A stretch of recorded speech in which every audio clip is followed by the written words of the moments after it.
Olá, pessoal do oitavo ano A. Só fazendo aqui uma observação. Como nós na semana passada nós só conseguimos colocar uma aula e nós temos 2 aulas por semana, essa semana, para a gente não acumular, tá? Nós iremos estar colocando 3 aulas, uma referente à semana passada e 2 referente a esta semana, tá? E como o assunto aqui foi muito extenso e a gente está optando a utilizar a atividade que vocês têm no livro, então nós vamos fechar esse capítulo hoje e no final dessa aula a gente passa a atividade. Sendo que essa atividade vocês terão que me entregar até no dia 31 de agosto, mandando aí no meu WhatsApp, tá? Para mim fazer, dar uma olhada, ver uma correção e ir fazendo aí uma anotação daqueles alunos que estão enviando essas atividades para a gente no final do bimestre, tá? Está atribuindo uma nota a vocês, tá bom? A nota de vocês vai estar ligada diretamente a essas atividades que nós estamos passando. Vamos à aula, tá? Hoje nós vamos trabalhar os recursos hídricos da América, tá?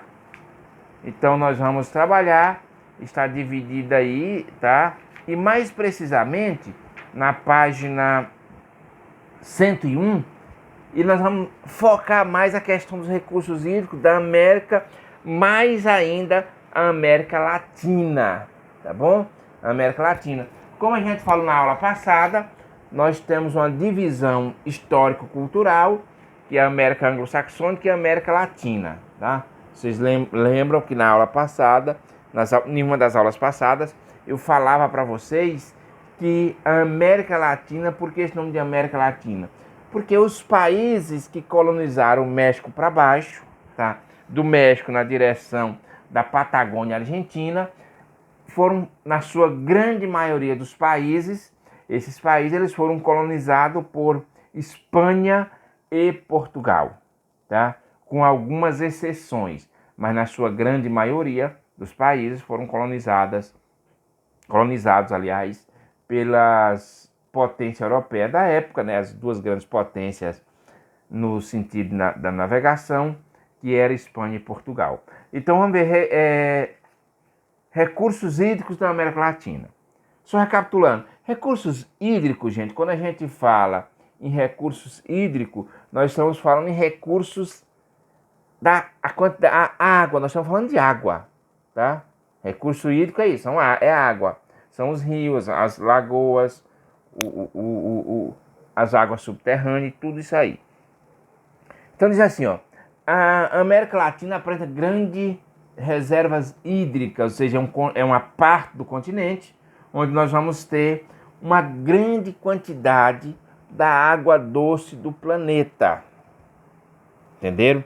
Ou seja, se localiza na América Latina, principalmente aqui no Brasil, mais especificamente na Bacia do Amazonas, tá? Só vale lembrar que a Bacia do Amazonas, ela é nada mais nada menos que a maior bacia hídrica do mundo, tá? Então não existe lugar nenhum do mundo para ter mais água doce do que na região norte do Brasil. Então vamos continuar. Em especial tem o maior conjunto fluvial do mundo em extensão e volume de água. No território latino-americano estão localizadas grandes bacias hidrográficas. O que são bacias hidrográficas, gente? Ó, a bacia hidrográfica é que tem um rio principal, tem seus afluentes e subafluentes. Vamos só pegar o exemplo. Nós moramos na bacia, para você entender o que seria uma bacia. Nós moramos no Piauí. Mais precisamente, nós moramos na bacia do rio Parnaíba. Todas as águas da nossa região, aquela água que cai na goteira da casa de vocês, tá? Como dizia o povo, goteira, né? Que cai ali na parte da casa de vocês, elas vão ter um destino, que é o que? O rio Parnaíba. todas as águas convergem para o rio Parnaíba. Todas as águas da nossa região convergem para o rio Parnaíba. Essa água, quando a barragem sangra, que vem a água do riacho ali, que se encontram, elas desaguam no subafluente do rio Parnaíba, que é o rio Paraim, e no afluente do rio Parnaíba, que é o rio Gurgueia.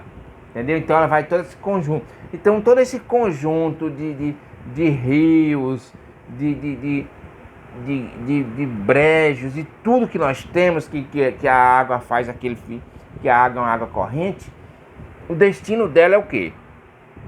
O rio Parnaíba. Então isso é uma bacia. Quando você fala em bacia hidrográfica, em qualquer lugar do mundo vai ter uma bacia hidrográfica. A água ela vai ser direcionada para um determinado local, tá? Então vamos lá. Então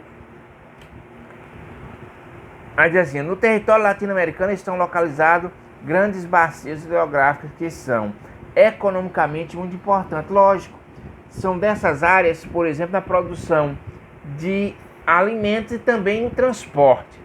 Funcionam como vias de locomoção das pessoas e das mercadorias. A gestão dos recursos hídricos na América Latina demanda cooperação entre governos de vários países. Por quê, gente? Porque as bacias hidrográficas, vamos pegar exemplo. A bacia hidrográfica do Rio Amazonas, ela tem que ser uma bacia onde haja uma política não só do governo brasileiro, porque ela não é só do Brasil.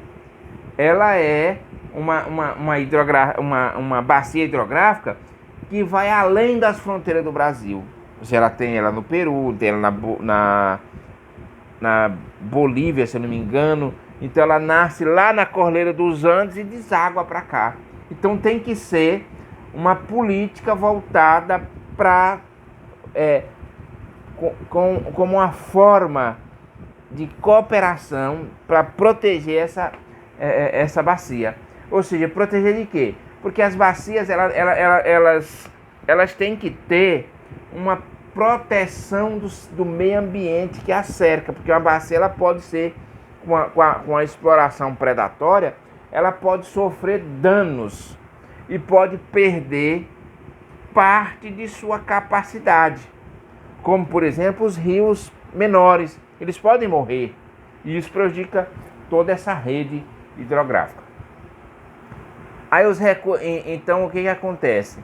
Entre as reservas hídricas da América Latina destaca-se, olha, primeiro ponto, aquífero Guarani.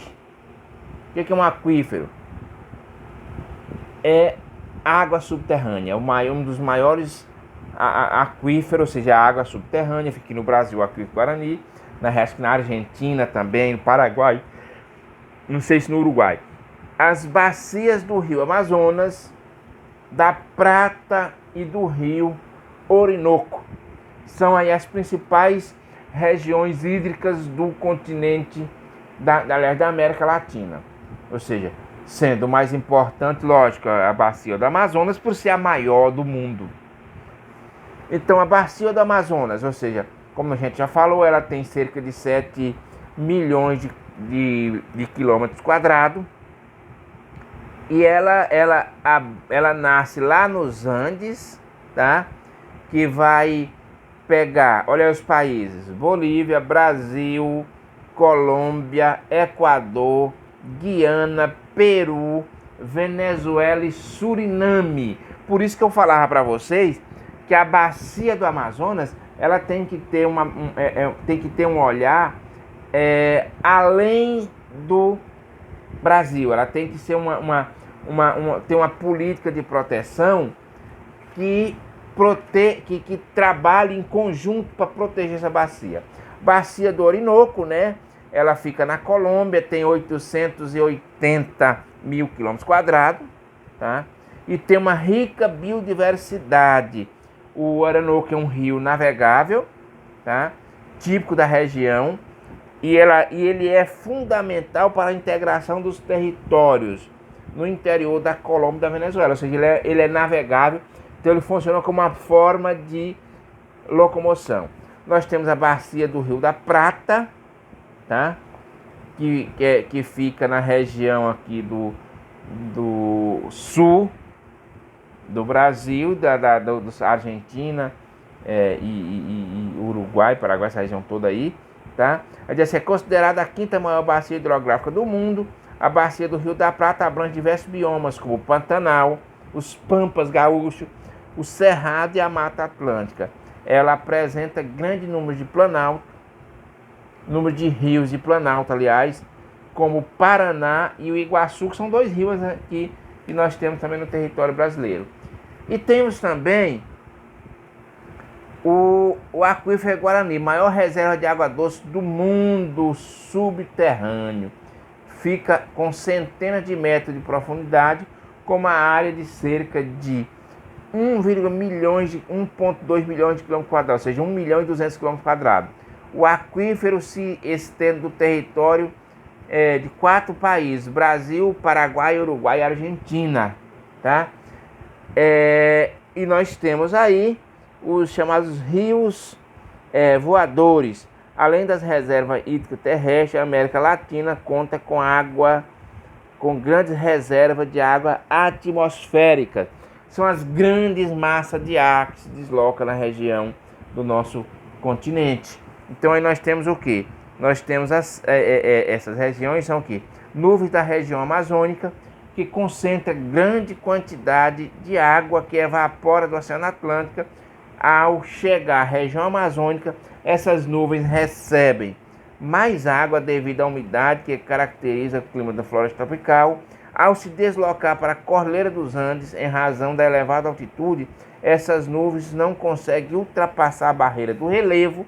Assim, elas mudam a rota e chegam ao Paraguai e às regiões centro-oeste, sul e sudeste do Brasil, ocasionando o que? Esses chamados rios voadores. Porque as nuvens, as correntes delas elas vão tipo uma estrada, né? Então elas leva muita chuva, então são verdadeiros rios de água que ficam na atmosfera, que causa uma grande quantidade de chuva. Pessoal, depois dessas 4 aulas que a gente vai colocando aqui durante esse mês, nós vamos fazer a atividade da página 103, tá? Faça a atividade da página 103, respondam e devolva para mim através do WhatsApp. Vocês façam no caderno de vocês, tá? Tiram a foto e manda para mim, pra gente ter aqui o controle daqueles alunos que estão fazendo as atividades. Página 103, aí dá 1 a 7, tá? Da 1 a 7. Tá ok? Boa aula, bons estudos e até a próxima.